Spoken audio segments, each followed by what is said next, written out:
explain your code question, how you tackle those kind of questions.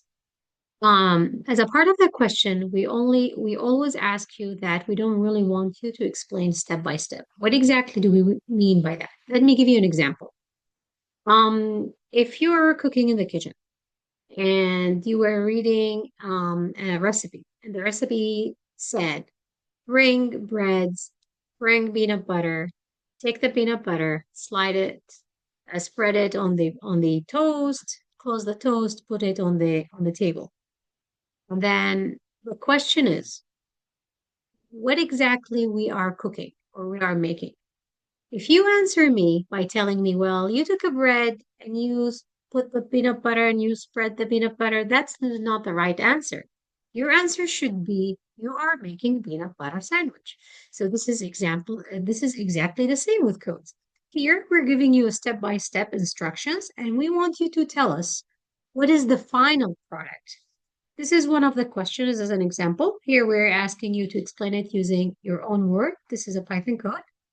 And if you did explain step by step, you're going to get a partial credit, but you need to be able to see the big picture.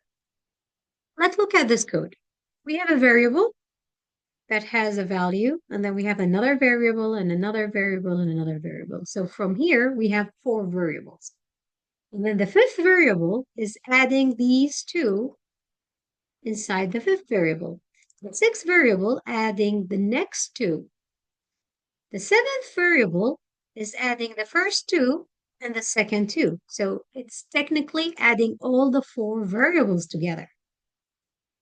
And then we have another variable that's called 4. And I want you to notice here, we have 4 variables with a number. So now you are dividing the summation of those over 8, which is 4. So do you remember the average? The summation over the count?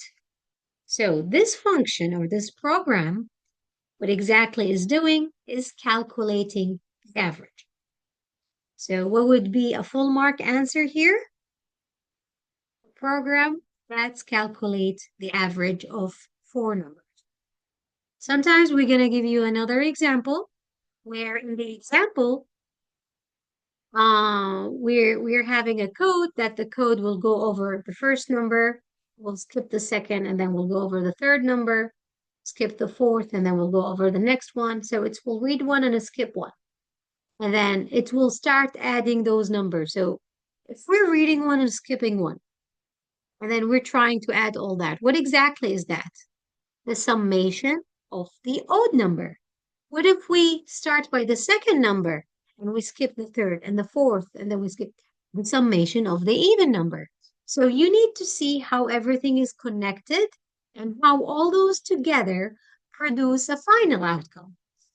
So I hope this video can help you to solve this kind of questions, and good luck.